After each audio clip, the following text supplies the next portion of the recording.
राम राम दोस्तों। आप सभी का स्वागत है आपके अपने यूट्यूब चैनल हिंदुस्तान न्यूज़ पे। तो दोस्तों बात करते हैं आज फिर आज की 24 तारीख की खबरों की।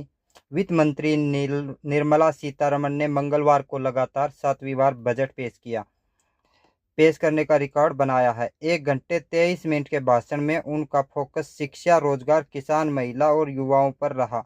इसके अलावा नीतीश कुमार के बिहार और चंद्रबाबू नायडू के आंध्र प्रदेश पर केंद्र सरकार मेहरबान रही। बजट में नई टैक्स रेजिम चुनने वालों के लिए अब 7.75 लाख तक की इनकम टैक्स फ्री हो गई है। यानी उन्हें 17.5 लाख 5 हजार रुपये का फायदा हुआ है। पहली नौकरी वाले जिनकी सैलरी 1 लाख रुपए से कम होगी उन्हें सरकार अधिकतम 15 हजार रुपये 3 किस्तों में देगी। मोदी सरकार 3.0। बिहार के सीएम नीतीश कुमार की जेडीयू और आंध्र प्रदेश की सीएम बाबू की टीडी पर भरोसे केंद्र में सत्ता चला रही है। वित्त मंत्री ने बिहार में इंफ्रा और अन्य प्रोजेक्ट के लिए 58,900 करोड़ रुपए और आंध्र प्रदेश की नई राजधानी अमरावती के विकास के लिए 15,000 करोड़ रुपए की घोषणा की है। वहीं अब बात करते हैं बजट में क्या हुआ सस्ता और क्या हुआ महंगा। अब बात करते हैं mobile phone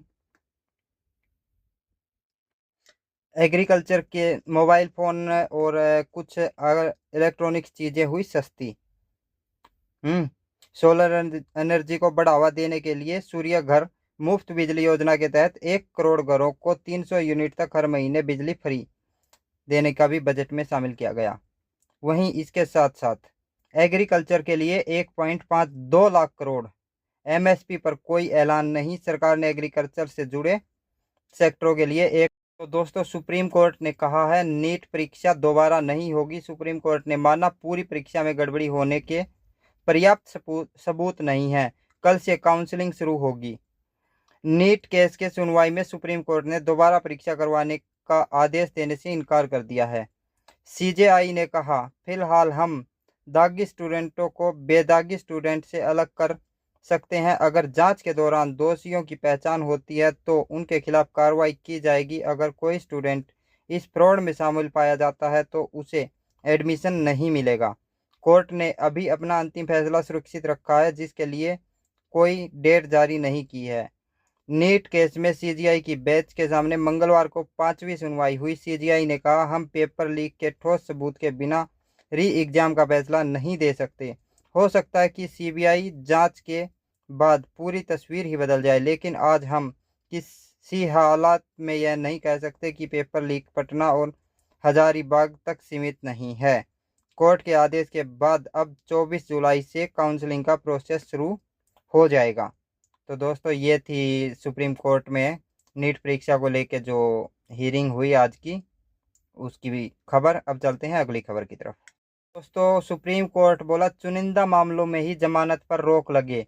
money laundering case पर कहा एक शख्स बिना कांड के जेल में सड़ता रहा। सुप्रीम कोर्ट ने मंगलवार को एक मामले की सुनवाई करते हुए कहा कि कोर्ट के पास बेल ऑर्डर पर सटे लगाने का अधिकार होता है, लेकिन यह सटे सिर्फ असामान्य मामलों और असाधारण परिस्थितियों में ही लगाना चाहिए। जस्टिस अभय सिंह आक्का और जस्टिस अग्रनी जॉर्ज मसीह की बेंच ने यह टिप्पणी मनी लॉन्ड्रिंग के आरोपी परविंदर सिंह खुराना की याचिका पर सुनवाई करते हुए कहा। दरअसल खुराना को ईडी ने 2023 में गिरफ्तार किया था। ट्रायल कोर्ट से जून 2023 में बेल मिल गई थी। इसके खिलाफ ईडी ने हाईकोर्ट में याचिका लगाई। हाईकोर्ट ने ट्रायल कोर्ट के बेल ऑर्डर पर स्टे लगा दिया था। इसके बाद दिल्ली कोर्ट के खिलाफ खुराना ने सुप्रीम कोर्ट में याचिका लगाई, जिस पर सुनवाई करते हुए सुप्रीम कोर्ट ने उनकी स्वतंत्रता को लेकर चिंता जताई। कोर्ट ने कहा कि 1 साल तक एक शख्स बिना किसी कारण के जेल में सड़ रहा है तो इसी मामले दोबारा नहीं दोहराए जाएं, इसलिए सुप्रीम कोर्ट ने ये चेतावनी दी है कि कुछ ही मामले हैं जिनमें चुनिंदा मामले जिनमें जमानत पर रोक लगाई जा सकती है। तो दोस्तों अब चलते हैं अगली खबर की तरफ। दोस्तों पश्चिम बंगाल के साउथ 24 प्रांगण में सुरंग मिली है। गवर्नर बोले बांग्लादेश बॉर्डर के पास टनल मिलना नेशनल सिक्योरिटी के लिए बड़ा खतरा है। पश्चिम बंगाल के साउथ 24 प्रांगण जिले के एक घर में पुलिस को एक सुरंग मिली थी। यह सुरंग बांग्लादेश की बॉर्डर के करीब है। इसे लेकर गवर्नर आनंद बोस ने ममता सरकार की नीतियों को लेकर सवाल उठाए। गवर्नर ने कहा कि अगर बॉर्डर के पास घर में सुरंग निकालना देश के लिए खतरा है। ममता बनर्जी सरकार को मजबूत और निष्पक्ष कानून व्यवस्था बनाने की जरूरत है। दरअसल 15 जुलाई को पुलिस ने सद्दाम नाम के शख्स के घर पर छापा मारा था। सद्दाम नकली सोने की मूर्ति का डीलर है। उसके घर पर मिली 40 मीटर लंबी सुरंग नहर की ओर निकलती है। इस नहर से नाव के सहारे मतला नदी तक पहुंचा जा सकता है, जहां से बांग्लादेश सीमा को पार किया जा सकता है। पुलिस का मानना है कि सद्दाम ने सुरंग का इस्तेमाल छापेमारी के दौरान भागने के लिए भी किया था। पुलिस को सोशल मीडिया पर नकली सोने की मूर्ति से जुड़े धोखाधड़ी और खरीदी गई वस्तुओं की डिलीवरी न होने की कई शिकायतें मिली थी। इस पर पुलिस छापेमारी के लिए पहुंची थी, लेकिन पुलिस सद्दाम समर्थकों से पत्थरबाजी और विरोध का सामना करना पड़ा, जिसके बाद पुलिस लौट आई और उसी दिन शाम को फिर छापेमारी कर सुरंग का पता लगाया। यह था पश्चिम बंगाल से मामला, जो बॉर्डर के पास लगता एरिया में एक सुरंग पाई गई है। अब चलते हैं दोस्तों अगली खबर की तरफ। दोस्तों आज बजट की ही मुख्य खबरें चल रही हैं, इसलिए आज फिर एक और खबर बजट के ऊपर बात करते हैं। बजट में चीन समर्थक मालदीव की आर्थिक मदद घटाई, पैकेज में 370 करोड़ कम किए। श्रीलंका को अब 4 गुना ज्यादा मदद देगी भारत सरकार। मोदी 3.0 सरकार ने वित्त मंत्री निर्मला सीतारमण ने मंगलवार को बजट पेश किया। इसमें विदेश मंत्रालय को 22,154 करोड़ रुपए दिए गए। यह एक 2023-24 के बजट के करीब 24 गुना यानी 24% कम है। पिछले साल विदेश मंत्रालय को 29,121 करोड़ रुपए दिए गए थे। इनमें से 6,967 करोड़ की कटौती की गई। विदेश मंत्रालय के बजट में नेबर्स फर्स्ट पॉलिसी और सागर मिशन के तहत भारत के पड़ोसी और मित्र देशों को आर्थिक मदद के लिए राशि आवंटन की गई है। इसमें भूटान, अफगानिस्तान, बांग्लादेश, श्रीलंका और मालदीव समेत 10 ऐसे देश हैं, जिनके अलावा कई अफ्रीकी, लैटिन अमेरिकी और यूरो एशियाई देशों के लिए भी ऐड का प्रावधान है। सबसे ज्यादा राशि भूटान को दी गई। भूटान के लिए 2,068 करोड़ का पैकेज रखा गया, हालांकि यह पिछले साल से करीब 400 करोड़ रुपए कम है। श्रीलंका के लिए भी बजट में बढ़ोतरी हुई। श्रीलंका के लिए 60,000 करोड़ से 4 गुना से ज्यादा बढ़ाकर 245 करोड़ कर दी है। वहीं नेपाल ने चीन समर्थक केपी ओली की सरकार बनने के बावजूद देश के लिए आर्थिक मदद को 650 करोड़ से बढ़ाकर 700 करोड़ रुपए किया गया है। और इसके साथ साथ मालदीव की जो वो था, मालदीव को 700 2023-24 में। हरियाणा के पूर्व एमएलए के पीए ने नेता को धमकाया, बोला दीपेंद्र हुड्डा का कार्यक्रम रखने से पहले विधायक जी को पूछा था। ऑडियो हो रहा है वायरल।